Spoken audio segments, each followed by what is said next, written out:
Maybe they do not have that same read that I do, but I feel like this champion is S tier, is absolutely at the top of the table. And if NRG grabs it, it feels like a really strong start to a blue side draft where you're getting 2 picks potentially that you shouldn't really be getting either of them. Like Vi, Aphelios, Milio as your first 3 would be pretty nasty.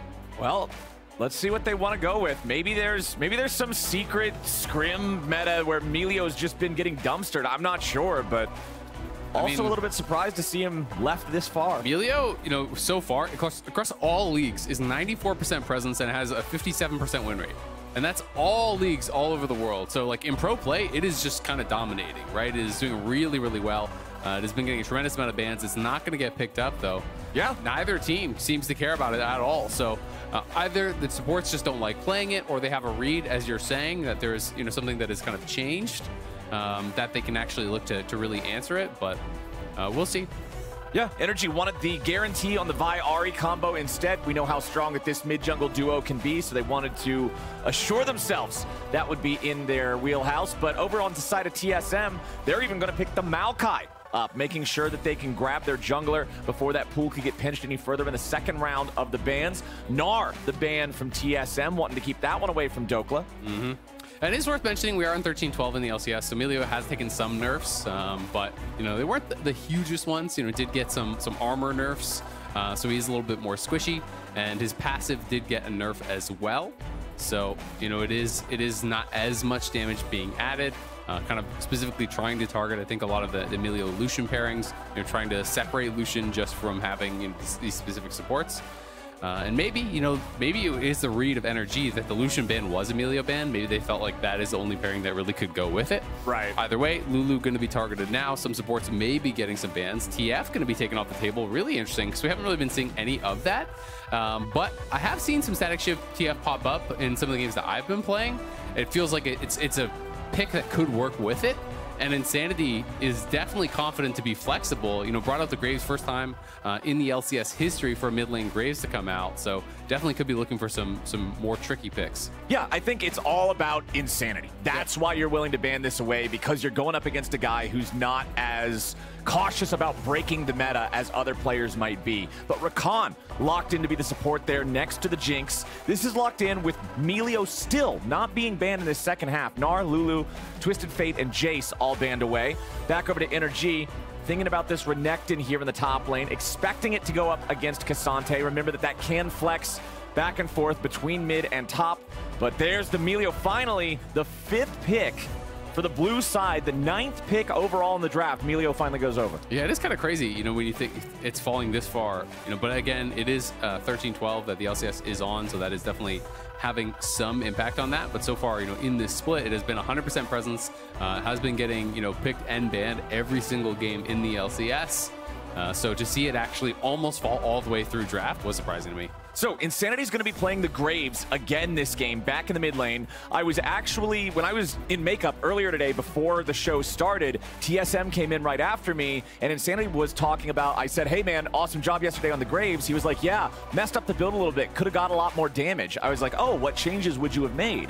And he said, I could have Eclipse over the Ghostblade. If I wanted to go Ghostblade, I should have just done that and then gone Black Cleaver second. So I'll be interested to see if he changes that build around for this game specifically. It could have also been a compositional thing what he's playing against too, right? Right, yeah. That's what I'm curious is, does that apply in general? Is that going to be something that was just for yesterday's game and today is different? Because he definitely seems to be thinking about it, min-maxing, looking for those optimizations any way that he can find. Yeah, absolutely. And if I recall correctly, he did go Ghostblade into Collector. So, you know, that was kind of the 1-2 combo that he went for. The Ghostblade move speed was actually looking really nice at a couple times throughout the game. You know, the out-of-combat move speed plus the active does really let you get up and down on the river very, very quickly. So back-to-back games here. Never played in the LCS before yesterday, and now back-to-back mid-lane Graves picks here for Insanity. The Milio, as we touched on, did in fact get picked by Ignar. It's actually 6-3 so far in the LCS, so Milio has been doing very, very well when it is getting through bans. And I mean, when you look at TSM's composition, you've got a Rakan engage that can be followed up by a Maokai follow up there with the Nature's Grasp.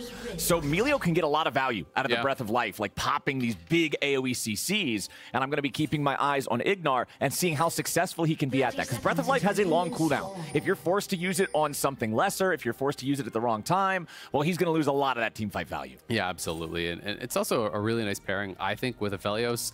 You know, Aphelios, especially in the early levels, with the sniper gun, you know, you have that cozy campfire, you have that increased range when you already have that really long range with that sniper, can be really nice, you know, in the early levels of that 2v2. You can see some action down around that bot side. TSM was sending 3 down to potentially stop any sort of a brush check or kill off a side lane ward that could be dropped there.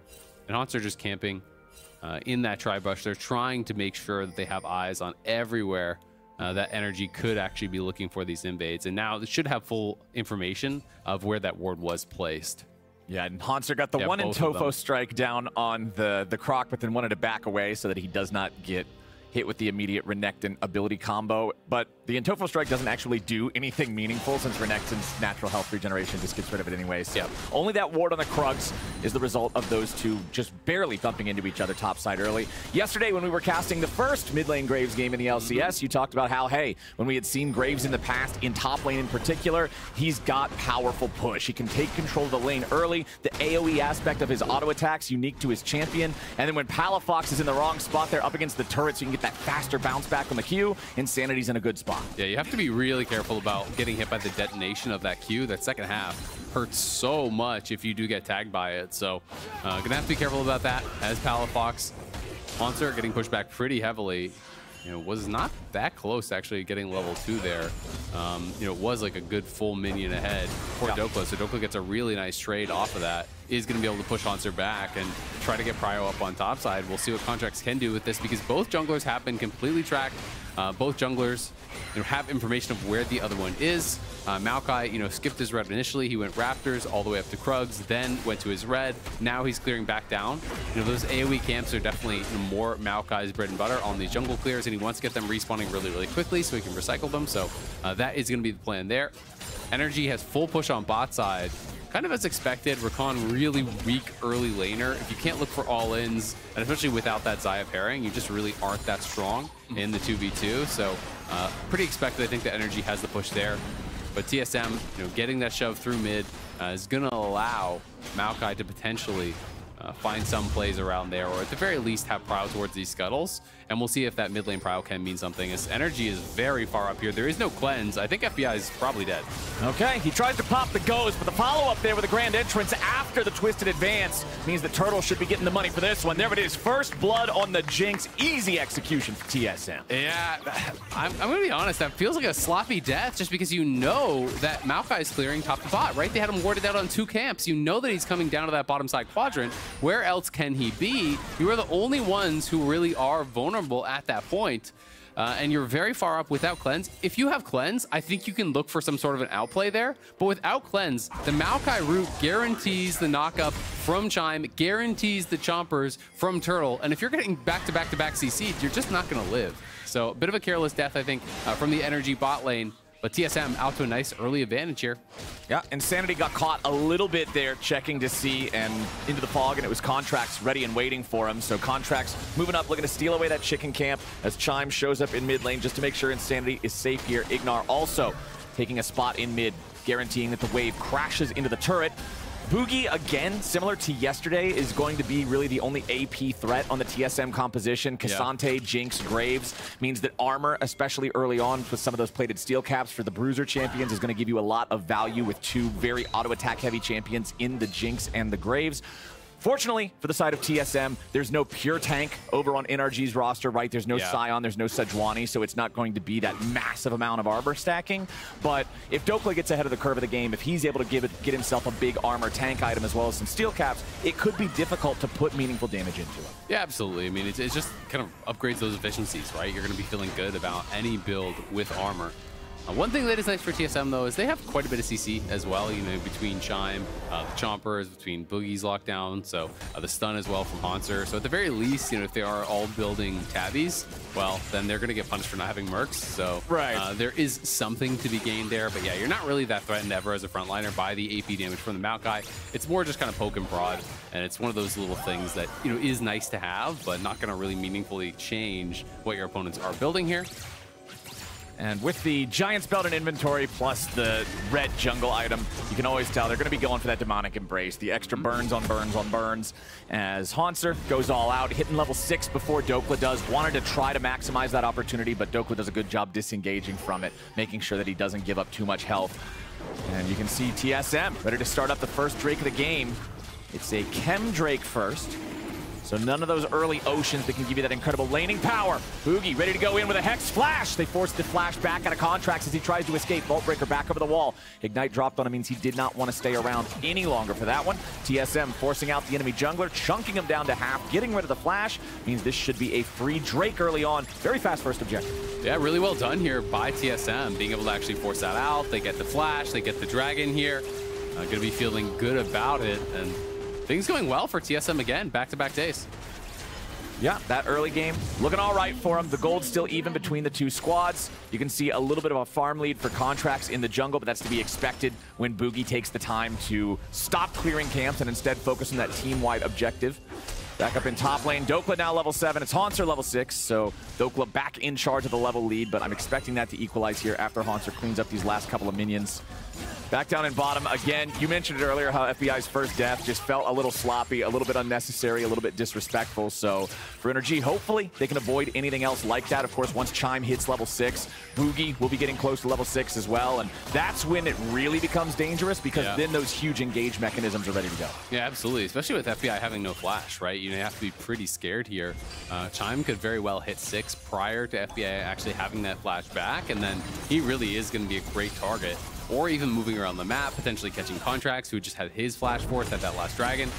So, you know, TSM looking pretty good. You can see the combat power in mid lane going to be really in the favor of Insanity, as it's a tier 2 boost rush for Palafox. You know, went for the CDR boots, has a mana crystal on top. But having that early serrated Dirk is going to give a lot of power to Graves. We have to say Palafox doing well in the 1v1 thus far, keeping it slightly in his favor as far as the farm goes.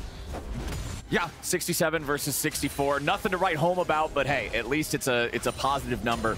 Honestly, the gold's so close between the two teams. NRG getting enough to make up for that first blood just from a little bit of these farm leads here. The jungle, the top lane, the slight edge in mid like you're talking about. Where do you expect to really see our next fight take place? You can see Contractz starting up the Herald right now. Could be right Chime now, to be honest with you, is already here too, yeah. Turtle is moving, so I do think they want to try to potentially contest this, but I think Turtle may just be too late. This is already gone, and you shouldn't take a 4v5, even though you can throw out that ultimate from Jinx cross map. This is going to be gone, and okay, they're going to look for it anyway. Bugi wants it. They throw out the Nature's Grasp, and they're ready to follow it up here with a quickness. Chime is low, and he's about to drop first, but Insanity's kiting back away from Contractz. Palafox here with a chase. Chime escapes with 100 HP. Hauntzer goes all out. The follow-up's there on Turtle's FBI, here, and Hauntzer takes him down. Turtle's ready to get excited, and TSM's already found 2. Dhokla wants Hauntzer, but he'll take Insanity out first. Hauntzer stays alive just barely. The health bars of the top in support of TSM are just holding on by a thread, but they get a 3-1 fight. How did TSM win this, man? It's a 4v5 that they're engaging into. Look how far away Turtle is on the minimap. Turtle is over here, by the way, when they actually are starting out this fight, so he's not even remotely close. But Hauntzer finds a good angle coming in from the top. You can see over on that right side of your screen as well, Contractz engaging back in onto Insanity, but Palafox not able to actually finish him off. Insanity flashes over the wall, so a lot of the resources were spent to try to take out Insanity. This Ahri Vi combo was not really used to great effect there from NRG. They couldn't find the follow-up charm, they couldn't find the follow-up damage to burst someone down, and that really is the point of that mid-jungle duo there for NRG. So, you know, once that happens, Contractz gets pushed out. Hauntzer had done a really good job buying time on the other side of the fight. FBI is trying to chase through Hauntzer to finish off a kill. He's not even able to do that. So everything kind of goes bad, and Turtle, who had the luxury of pushing out bot, and is now 20 CS ahead of because of that, also waltzes into the fight and picks up a couple free kills. Yeah, you look at it, and I was in the same place you were, thinking, okay, Turtle's making this long journey up here. It's going to be way too late, but TSM just keeps him locked down long enough. Yeah. They kite out the fight long enough. They play around those incredibly low health bars long enough that it doesn't feel like one of the plays that should have worked. No, it definitely shouldn't. And I think if you fight that 10 times, NRG's going to win the vast majority of them, right? If they're a little bit more clean on the engage and they zero out some of these targets, they had very split calls, and clearly the Vi Ahri was not really working that well together. They should have been able to get an instant kill or two, and then that could go really, really bad for TSM, but TSM do a good job in the fight, and let's be honest, capitalize on some of the big mistakes from NRG in it to now establish themselves a nice gold lead here. It is the Herald going over to NRG, but it is 1.3k gold lead and the Dragon here on TSM's side. And Turtle is going to be very far ahead. You know, with the farm he got, with the kills he got, he's got 1,200 gold ahead of FBI. Yeah. And in top lane as well, remember, you'll want to see your Renekton winning lane early on. You'll want to see him having control. Meanwhile, in mid, Chime swooping in to try to keep Insanity alive, as it was NRG looking to make the first move. But now Bugi swooping in with a Nature's Grasp. I believe everybody on NRG should be able to get away from this one. Super Mega Death Rocket flying in. Wanted to see if they could find Contractz. Not going to hit him there. Not the best angle on the ulti from Bugi, but are able to keep Insanity alive. So another Vi Ahri ultimate spent. Not able to get the kill. They were trying to preempt the Dragon, and I think this means they're not going to bother trying to challenge at that Dragon. You know, they're trying to look for a pick on mid, try to kill Insanity, then use that to get Prio for the Dragon, move down there, try to get a freebie, tie that up.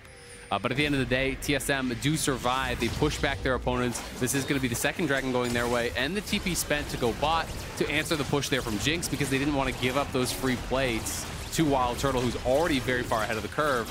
But meanwhile, top lane, Hauntzer got to push out that. He's going to base. Most of that minion wave is being denied as well. So TSM is just winning out across the map.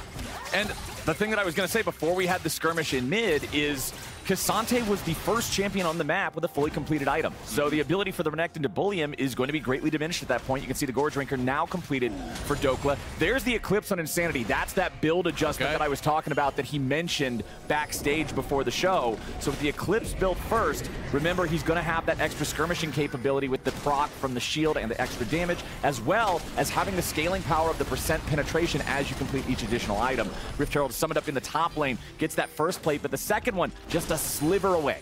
Yeah, it has some decent move speed on it as well, you know, with the move speed attached to that mythic passive, plus the move speed proc on that damage proc from the item itself. You know, we get the shield when you proc the damage, you also get 15% move speed. Yeah. So it can be really nice because Graves is already relatively high mobility, you know, with the quick draw, with the ultimate to reposition as well.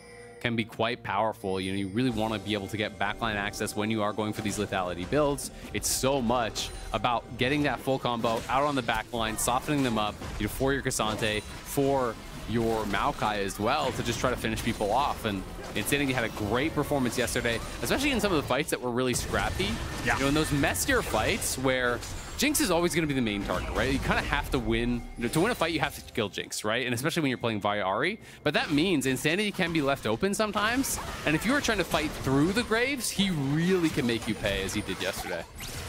Well, NRG are going to have to make sure that they do the fights a little bit better than they did back at the Rift Herald, right? I need to see more coordination, specifically the Vi and Ahri that you're talking about. You draft this combo for a reason. It is a known 2v2 type of element, and that has the same similar presence in larger fights, where Vi guarantees the engage, point and click. Ahri can then find the charm. If she's going for the Everfrost build, it's just layers upon layers upon layers of CC. There's plenty of good targets on the side of TSM. You have 3 viable targets to burst down, and honestly 4 until Bugi gets any sort of tankiness. So I need to see more coordination from NRG. I need to see everybody going in on the same target and achieving this burst so that they can try to win one of these fights if they get another 5v4. Yeah, absolutely. You know, they have to be really on point in these next fights because it is TSM, I think, you know, establishing a pretty nice lead. That being said, there is really good scaling, you know, from the bot lane on the NRG side, so you can maybe pray for the Aphelios Milio carry later on.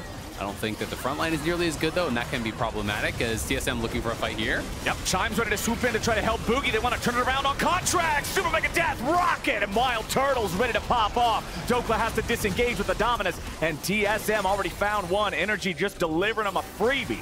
Yeah, and that's going to be Herald here once again. NRG was feeling pretty confident to walk up, but Bugi's in the area. Chime is there to follow up. Turtle comes over, finishes him off with the ulti. That gives him the reset and the move speed to follow into that fight.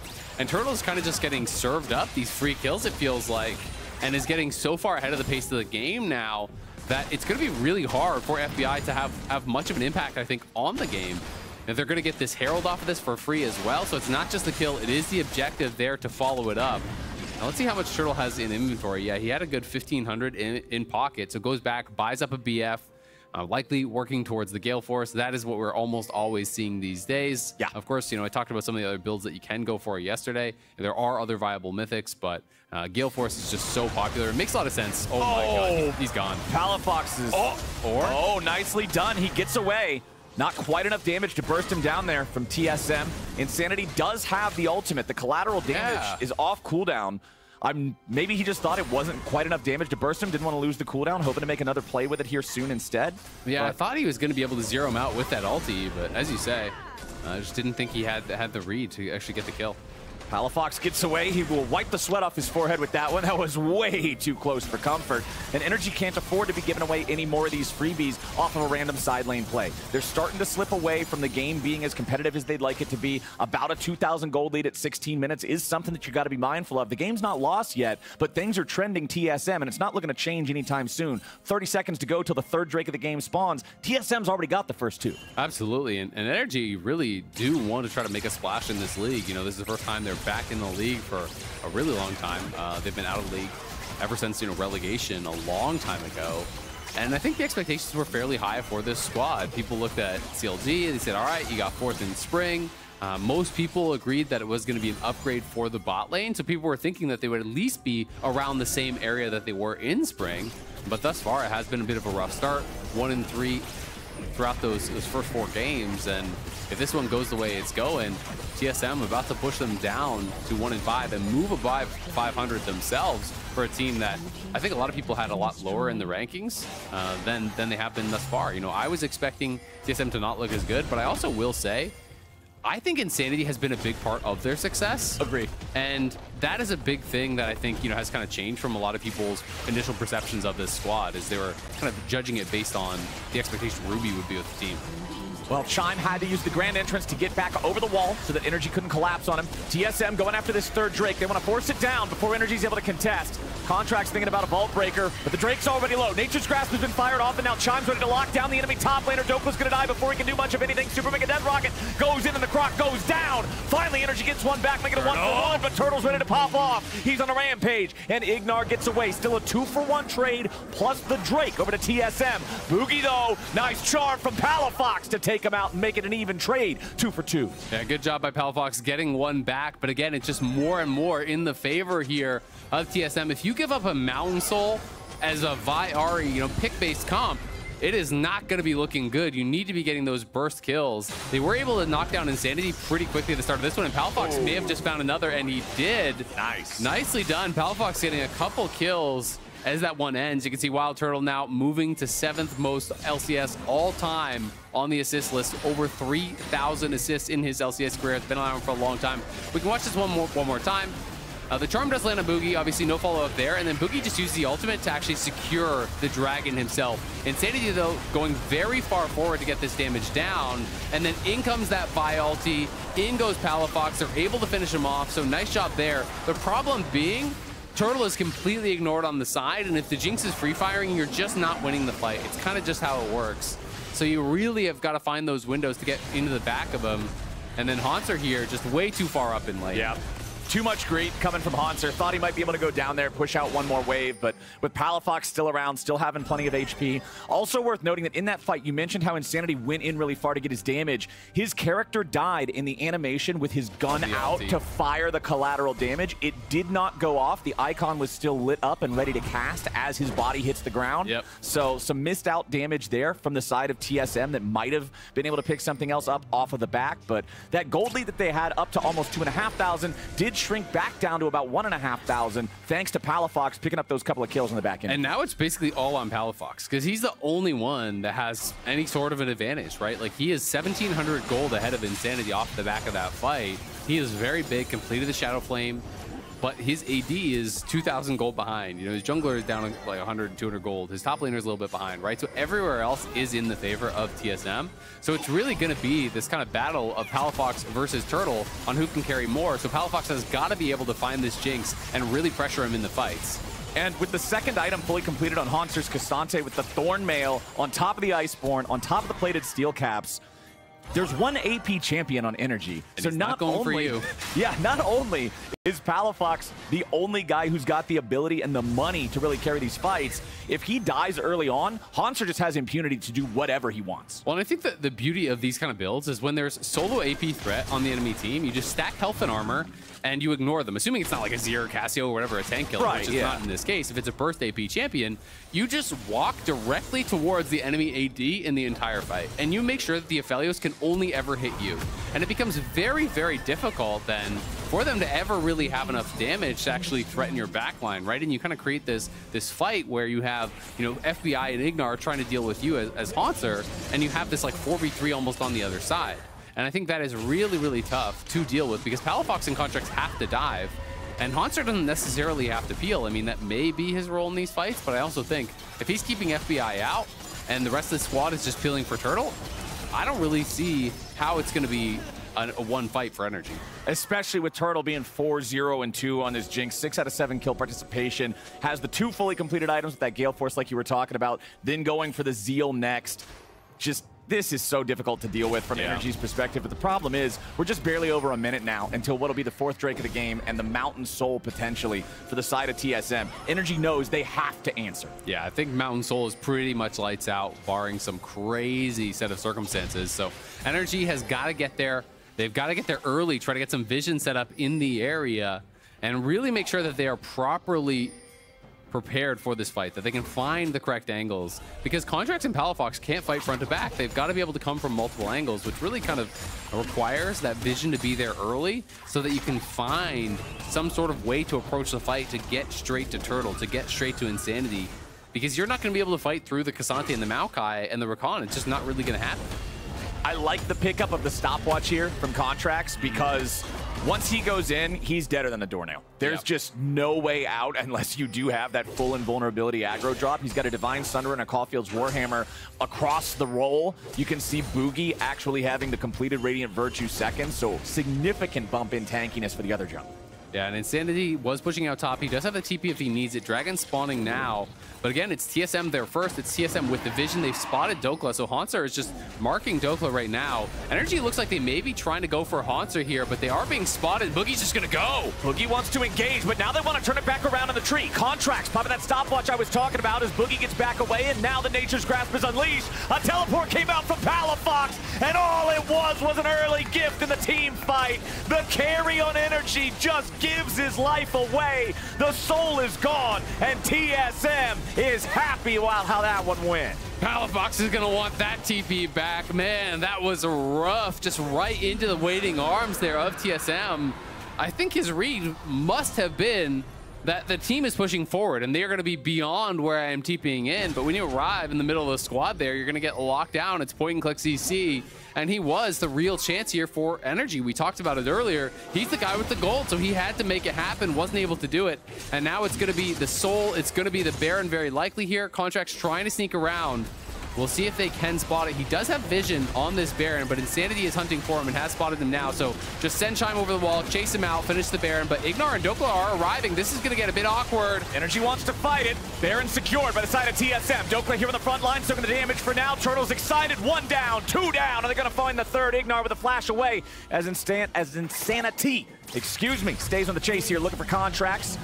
Chime and the rest of TSM cut him off. It doesn't look like it quite yet. Palafox goes in now. NRG wants to fight again, but they're still only in a 3v4. I'm not really sure what's going on here as Palafox cannot even kill Turtle. NRG is in full desperation mode, and TSM's just farming money off it. Ignar tries to get out. Insanity's going to run him all the way back to the tier 2 turret. This game's done. Yeah, this game is all over but the crying. Palafox tried to make a hero play there, but he knew that Chime was in the brush. He knows the other people around there. He saw them walk into the pixel, so trying to go for that big shutdown on Turtle. Wanted to get that 1K bounty. Maybe it was a little bit less prior because he just got a kill, but wanted to get that fat bounty off him, try to make something happen. Unfortunately, you're fighting through the Maokai. He's going to get peeled up. He's going to get locked down by Chime as well. And Turtle just gets even more fed. 3 items completed now on this Jinx. They have the Mountain Soul, they have the Baron, they have really everything they need. We'll see how much they can get done with this. Did get a little bit awkward with Insanity and Chime chasing out the top. You thought, hey, maybe FBI can get something done. He has the Infernum up. Maybe you can AoE them in the pit. But he gets rooted up, he gets stunned, he gets pulled back. Like, FBI is just straight into the bounce house, and Turtle is free firing in the back of the pit there. And we can watch this one more time. You know, they're going in, but it was the bottom of your screen that was that more interesting point, because Palafox saw that Chime walked in the pixel brush, saw the Maokai, tried to ult past him. Yes, you get him very, very low. They maybe could have killed him, but even if you kill him there, it's still not really worth it because you're giving 2 over for just the 1. And Palafox now trying to find another pick here on a Turtle. Great sidestep from Turtle. Great counterattack from Chime. The super mega death rocket's not even needed because Insanity guns down Palafox. The enemy carry's gone. FBI trades one back, but then immediately falls himself. And TSM is going to chase him all the way to hell. Dhokla's the only man left. He wants the burst on Turtle, but can he find it? Not quite yet. Chime with a stasis to survive. Turtle lives with under 100 HP, and I think TSM just won the game. Yeah, they did it. Insult to injury. Dhokla can't finish anybody off there. Those blinking health bars will stay alive, and TSM will get another win this week.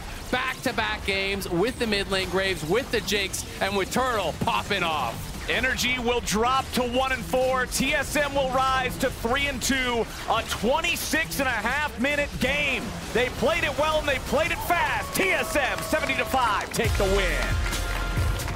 Really nicely done here from TSM. Again, running this similar style composition to what they did yesterday, if not the exact same composition. You know, very, very similar here to what they brought out yesterday, and really making it work.